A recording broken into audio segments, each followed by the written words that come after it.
एक शाम प्राची टीवी पर सीरियल देख रही होती है। तभी उसकी सास वहां आती है।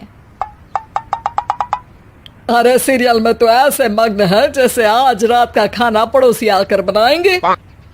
मुझे पता ही नहीं था आपने अपने बेटे की शादी पड़ोस में भी की हुई है। हैं? मतलब? मतलब इस घर में सारा काम बहू ही करती है, आप तो सिर्फ खर्राटे मारती हैं। अच्छा जी, फिलहाल तो तुम आराम फरमा रही हो, चलो जाओ, ये मेरे टीवी देखने का समय है। आहा, इसीलिए मुझे भगाया जा रहा है। सॉरी, अब तो बिल्कुल नहीं जाऊंगी। प्राची की इस बात पर दोनों सास बहू के बीच टीवी रिमोट के पीछे बच्चों जैसे छीना झपटी शुरू हो जाती है, जिसके बीच श्लोक भी काम से घर वापस आ जाता है। आज मेरी चूहे बिल्ली की जोड़ी किस बात पर झगड़ रही है? अरे तेरे बीवी मुझे टीवी ही नहीं देखने दे रही। अरे तुम्हारी मम्मी मुझे खाना बनाने के लिए फोर्स कर रही है। अरे वाह, ऐसे बेतुके रीजन पर तो बच्चे भी झगड़ा नहीं करते। अरे मुझे कुछ मत बोल, सब इसने ही शुरू किया है। हाँ हाँ, जैसे आप तो बहुत दूध की धूली है ना। अरे बस दोनों चुप। प्राची जाओ, खाने की तैयारी करो। और माँ तुम छोड़ो, तुम्हें क्या बोलूं, शांति से अपना सीरियल देखो, मुझे दोबारा लड़ने की आवाज सुनाई नहीं देनी चाहिए। ऐसा बोलकर श्लोक वहां से चला जाता है, जिसके पीछे पीछे प्राची भी कुछ न कुछ बड़बड़ाते हुए रसोई में चली जाती है। हाँ हाँ, सासू जी को तो कुछ बोलेंगे ही नहीं, बस मुझ पर ही हुक्म चलता है, खाना बनाओ, जैसे मैं इनके घर में खाना बनाने के लिए आई हूँ। इसी तरह शाम बीतती है और रात को श्लोक और प्राची की सास खाना खाकर सोने चले जाते हैं, लेकिन प्राची गुस्से में कुछ खाए बिना काम में ही लगी रहती है। इस घर में किसी को घंटा फिक्र नहीं पड़ता, मैं खाऊं या भूखी रहूं। प्राची कुछ देर के लिए रसोई से बाहर जाती है और जैसे ही वापस आती है तो वहां दूध का भरा ग्लास देखकर हैरान रह जाती है। फिक्र पूरी है, बस दिखाना नहीं है। प्राची दूध पीकर सोने चली जाती है और अगली सुबह एक बार फिर सास बहू का कार्टून नेटवर्क स्टार्ट हो जाता है। ये तुमने ही किया है। अरे अजीब जबरदस्ती है, मैं बोल रही हूँ मैंने कुछ नहीं किया। दोनों ने मिलकर पूरे घर को पागल खाना बनाया हुआ है। यहाँ कोई नॉर्मल इंसान तो रह ही नहीं सकता, इसीलिए अब पड़ोसी क्या रिश्तेदार भी घर आने से कतराते हैं। और सुन बेटे, तू भी चंगा, तेरी माँ भी चंगी, तेरी बीवी भी चंगी, रिश्तेदार।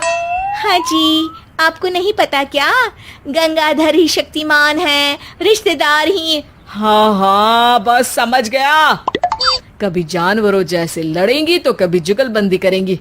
भाई मैं आप दोनों के बीच में नहीं फंसना चाहता। सास बहू की इस मन मौजी जोड़ी से परेशान होकर श्लोक अपना सिर खुजलाता वहां से चला जाता है।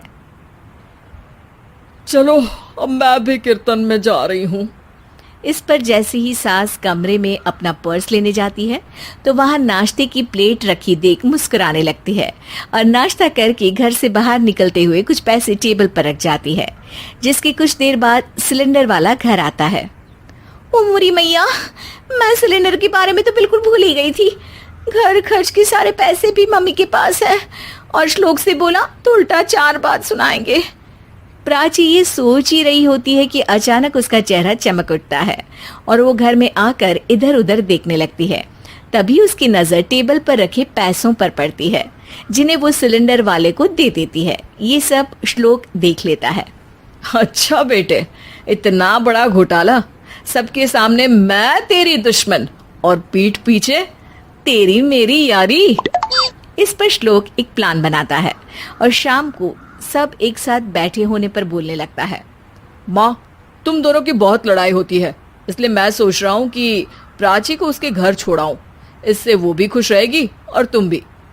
अचानक श्लोक की ये बात सुनकर सास बहू शौक से उसकी तरफ देखती हैं।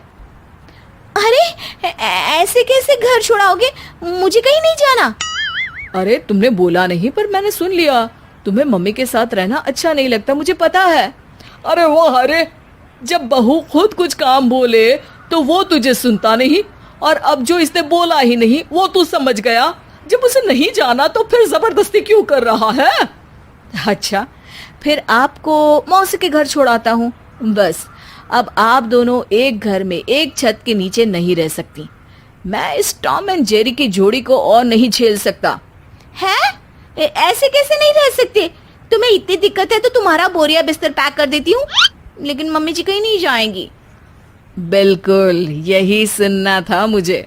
अगर दोनों में इतना ही प्यार है फिर हर वक्त ये लड़ाई का नाटक क्यों करती हो? देखा मैंने कैसे माँ किचन में दूध रखती है और तुम उनके लिए कमरे में नाश्ता रखती हो, और कैसे वो पहले ही तुम्हारी दिक्कत समझकर घर में पैसे रखकर बाहर जाती है। अरे भाई, इतना ड्रामा तो डेली सोप में भी नहीं होता जितना तुम दोनों ने इस घर में फैलाया हुआ है। तू हमें टॉम एंड जेरी बोलता है ना, तो याद कर वो दोनों भी एक दूसरे को बाहर वालों की बुरी नजर से बचाने के लिए हमेशा सबके सामने लड़ते थे, लेकिन अकेले में दिक्कत के समय मदद भी तो करते थे। बस हमारा रिश्ता भी कुछ ऐसा ही है। और वैसे भी अगर सास बहू में तू मैं नहीं होती तो दुनिया वालों को कहानियां कैसे मिलेंगी?